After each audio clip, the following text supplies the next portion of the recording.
रखा है तो गता। गुरुदेव कहते हैं, प्रेमी, जो वासना तेरी शरीर छोड़ते समय होगी, वैसी ही तुझे जूनी प्राप्त होगी, मगर तेरे शुभ कर्म व्यर्थ नहीं जाएंगे। उस जूनी में भी वो तुझे प्राप्त होकर रहेंगे।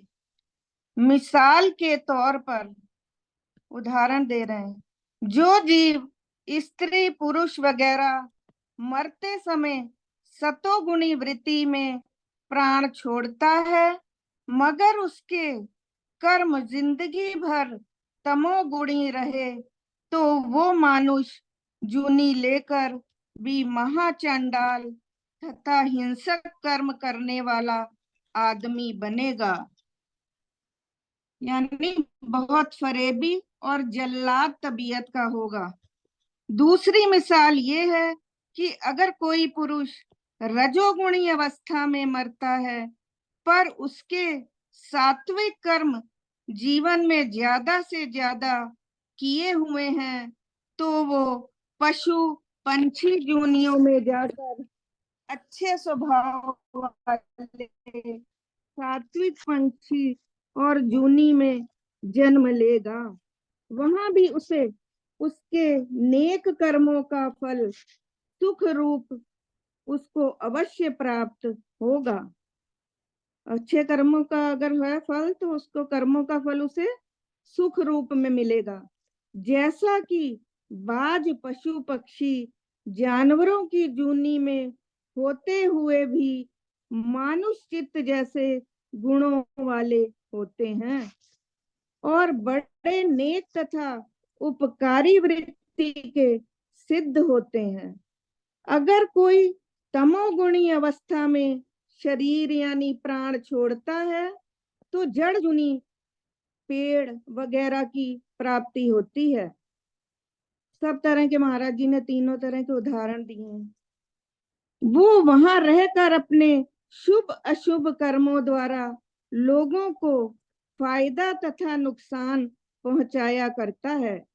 यानी कहने का मतलब ये है कि अंतिम वासना के मुताबिक जैसी जैसी जूनी जिस जिस जीव को प्राप्त होती है, उसमें अपने पुरातन कर्म अच्छे या बुरे किए हुए का फल जरूरी भोगना पड़ता है। यानी किया हुआ कर्म किसी सूरत में नाश नहीं होता बगैर तत्व ज्ञान प्राप्ति के। जैसी जैसी उस टाइम आखिरी समय में सोच होगी, वैसी वैसी महाराज जी कह रहे हैं जूनी में जूनी प्राप्त कर लेगा। अब प्रेमी कह रहे हैं, महाराज जी, जब परमात्मा के हजारों नाम हैं, क्या किसी भी नाम को जपने करके कुछ काल में सिद्धता प्राप्त हो जाएगी? मैंने कई मनुष्य देखे हैं, जन्म भर नाम रटते रहे और उनका कुछ ना बना। आखिर इसमें कुछ राज होगा। आपकी इस बारे में क्या राय है?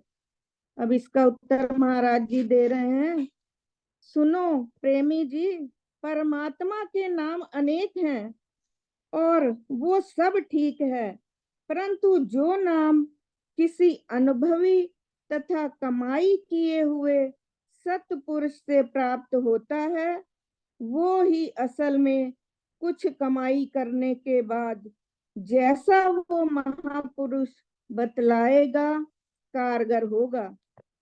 ईश्वर का परमात्मा का नाम तो किसी भी रूप में ले लिया जाए, वो तो महाराज जी कह रहे हैं ठीक है, पर जो हमने नाम अगर किसी सत्पुरुष से पहुंचे हुए पुरुष से लिया होगा, तो वो हमारा जो है कमाई उसमें जैसा वो महापुरुष ने किया होगा वैसा ही हम करने में कारगर होंगे। मसलन यानी जैसे किसी भी तलवार बनाने वाले की दुकान पर तलवारें टंगी हैं और वो भी सब तलवारें, मगर जो तलवार शूरवीर के हाथ में होगी वो ही असल में तलवार है। वो शूरवीर ही तलवार के इस्तेमाल का तरीका बतला सकता है और उस पर यकीन भी किया जा सकता है। बाकी मांदा तो तलवारें उस तलवार वाले दुकानदार के पास हैं। वो देखने में तो तलवारें हैं, पर वास्तव में लोहे का टुकड़ा है। दुकान में तलवारें तो बहुत टंगी हुई हैं, पर उसका तरीका सिर्फ शूरवीर को ही आता कि कैसे चलानी है। ऐसा ही तुम नाम के बारे में समझो। सब नाम ही है। तुम जो कहते हो कि नाम के जपने वाले सैकड़ों देखे हैं, उनका कुछ नहीं बना, तो ठीक है। हर प्रकार के काम के लिए, चाहे वो सांसारिक हो या परमार्थिक हो, सब के लिए युक्ति के बिना किसी काम में सफलता प्राप्त नहीं होती है। सो बिना सही युक्ति जाने के सब यत्न अकारत ही जानो। ऐसा ही उन लोगों को समझो। महापुरुषों ने कहा है कि एक सत्य नाम के जपने से करोड़ों जन्म के पाप नष्ट हो जाते हैं। सिर्फ एक सत्य नाम जपने से। यदि नाम को ही सहज भाव से सतगुरु को बतलाई हुई युक्ति द्वारा जपते चलो तो और कुछ करना शेष नहीं रह जाता। अब आगे प्रेमी पूछते हैं, महाराज जी, अगर सत्य नाम निध्यासन के बाद भी वासनाएं बनी रहे, तो फिर वो अविनाशी शब्द जिसको वेदों में नाद ब्रह्म कहकर महापुरुषों ने बयान किया है, वो क्या हासिल हो सकता है? अब इसका गुरुदेव क्या जवाब दे रहे हैं। दयालु जी, तेरे अंदर अगर वासना होगी तो शब्द का प्रकाश वहां नहीं होगा। ये दोनों मुतजाद बातें हैं, ये दोनों अलग अलग चीजें हैं। वासना के रहते हुए कभी शब्द में स्थित ना होगी। सो तुम अच्छी तरह समझ लो। प्रेमी कहते हैं, महाराज जी, पाप तथा पुण्य की पहचान क्या है? गुरुदेव बताते हैं, प्रेमी जी, जिन कर्मों के करने से तेरे अंदर बशाशत आए, खुशी हो, दिल में नेक उत्साह पैदा होवे और शांति प्राप्त होवे, वो पूर्ण कर्म है। वो पूर्ण कर्म है जिससे हमारे मन को शांति मिले। तथा जिन कर्मों के करने से तेरे अंदर चिंता, भय, शोध पैदा होवे, वो सब पाप कर्म है। अगर हमारे अंदर इन कर्मों के कर्म करने की होगी तो वो पाप कर्म गिरे जाएंगे। हमारे अंदर चिंता होगी, भय होगा, शोक होगा, तो ये पाप कर्म है। प्रेमी कहते हैं, महाराज जी, अगर किसी के साथ बुरा बर्ताव किया जाता है तो उसमें किस पर उसका असर ज्यादा खराब होता है? गुरुदेव कहते हैं, प्रेमी जी, बुराई जितना बुरा करने वाले का नुकसान करती है, उतना उसका नहीं होता। जिससे बुरा बर्ताव किया जाता है, किसी भी बुराई से पहले वो अपने अंतःकरण को बुरा बनाता है। पहले वो अपने अंतःकरण को बुरा बना लेता है, फिर उसकी बुराई करता है, जो सबसे बड़ा नुकसान है। ये सबसे बड़ा नुकसान बताया हमारे गुरुदेव ने। मन का बुरा होना ही असल में बड़ा नुकसान है। आगे प्रेमी कहते हैं, महाराज जी, पाप करने से विशेष हानि क्या है? गुरुदेव, प्रेमी, पाप कर्म वासना रूपी आग को प्रज्वलित करने के लिए घी में आहुति का काम करता है। जैसे आग में घी डालो तो और ज्यादा वो प्रज्वलित हो जाती है। वासना की आग को बढ़ाना ही मन को महान चंचल बना देता है। ये सबसे बड़ी हानि इस जीव को है। प्रेमी महाराज जी, किसी चीज को पाने के लिए, विशेषकर इस ब्रह्म ज्ञान को पाने के लिए मुझे क्या करना चाहिए? गुरुदेव कहते हैं, प्रेमी जी, जिस चीज को पाना चाहते हो उसके पहले पूर्ण मुतलाशी बनो। जैसा कि मुसाफिर जब सफर करते हैं तो बड़ी जल्दी सफर काटने का यत्न करते हैं, कोशिश करते हैं कि कहीं सफर में रात्रि ना आ जाए, जल्दी से हम पहुंच जाए, रात ना आ जाए। यानी आराम, आलस की तमन्ना छोड़कर चलने का ही यत्न करते हैं कि कहीं शरीर का विनाश ना हो जाए। ऐसी धारणा को पक्का करने के बाद तू उस ब्रह्म ज्ञान को पूर्ण मुकम्मल करने का अधिकारी बन जाएगा। यानी तीव्र वैराग्य को धारण करके संसार की सब अड़चनों से अबूर पाकर अपने निज स्वरूप को प्राप्त हो जाएगा। सभी अड़चनों से तुझे छुटकारा मिल जाएगा। प्रेमी महाराज जी, इस जन्म में तो अगले इस जन्म में नहीं तो अगले जन्म में सही, मुझे तो पक्की आशा है कि पार तो हो ही जाऊंगा। प्रेमी कह रहे हैं, अगर इस जन्म में मैं ना पार हो सका तो मुझे पक्की आशा है कि मैं अगले जन्म में तो पार हो ही जाऊंगा। तो गुरुदेव कहते हैं, प्रेमी, इस तरह इस शैतान मन को ढील मत दो।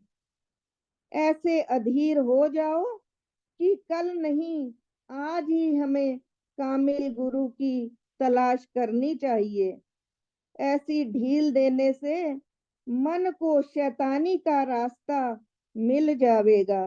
मन तो वैसे ही चंचल होता है, और फिर तुम अपनी उन्नति की बजाय और तबाही के मार्ग को इख्तियार ना कर ले में, मतलब पा ना जाए।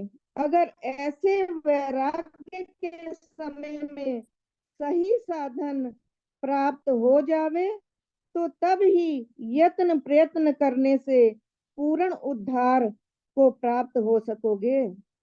प्रेमी महाराज जी, मनुष्य जीवन का क्या ध्येय है और क्यों है?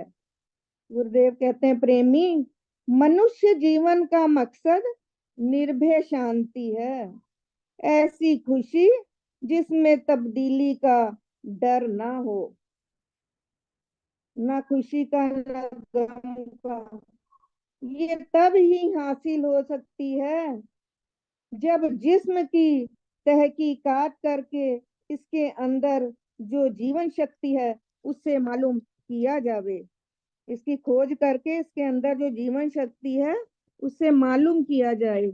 उसके मालूम हो जाने पर क्यों का जवाब खुद ब खुद मिल जाएगा कि वो कहाँ से आया है और कहाँ उसे जाना है। महाराज जी ने भी कहा है, कहाँ से आया कहाँ न जाना, कौन तेरा मुकाम। ये जीव अज्ञान की वजह से हकीकी शांति की तलाश अपने अंदर करने की बजाय संसारी पदार्थों में कर रहा है। शांति का तलाश जो है वो संसारिक पदार्थों में कर रहा है, क्योंकि संसार की सब चीजें फानी और नपायेदार हैं। इसलिए उनसे मिलने वाले सुख भी फानी और नपायेदार होने की वजह से दुख और अशांति का मूजब बन जाते हैं। जो जीव सुख चाहता है उसे चाहिए कि अपना सुख दूसरों पर निसार यानी न्योछावर करे, इससे उसे सुख मिल जाएगा। अपना सुख दूसरों को देने की कोशिश करे, इससे उसके मन को शांति भी मिलेगी और सुख भी प्राप्त होगा। प्रेमी महाराज जी, क्या शराब पीकर समाधि हासिल हो सकती है? गुरुदेव, नहीं प्रेमी, जब जागृत अवस्था में मन वाणी से रहित हो जाता है और उसके संकल्प विकल्प नष्ट हो जाते हैं उस हालत को समाधि कहते हैं। शराब पीकर बेहोशी हो जाती है, समाधि नहीं होती। शराब पीकर बंदा बेहोशी की हालत में चला जाता है, वो समाधि की अवस्था नहीं होती है। प्रेमी, महाराज जी, गुरु के शरीर की पूजा करने से उन्नति हो सकती है या नहीं? गुरुदेव कहते हैं, प्रेमी, गुरु के शरीर की पूजा से कोई फायदा नहीं। गुरु के उपदेश पर अमल करने से और उनके वचनों को मानने से उन्नति हो सकती है। गुरु के शरीर की पूजा महाराज जी कहते हैं करने से कोई फायदा नहीं है। अगर उसके उपदेशों पर अमल करोगे, उनके बताए हुए रास्तों पर चलोगे, जो नियम उन्होंने बताए हैं उसका पालन करोगे, तो अवश्य तुम उन्नति के रास्ते पर अग्रसर होगे। ओम ब्रह्म सत्यम सर्वधार। कोई गलती हो तो क्षमा करना। ओम ब्रह्म सत्यम सर्वधार। आज का दूसरा सत्य विचार प्रेमी बहन सरोज अरोड़ा जी, जो कि हल्द्वानी उत्तराखंड से हैं।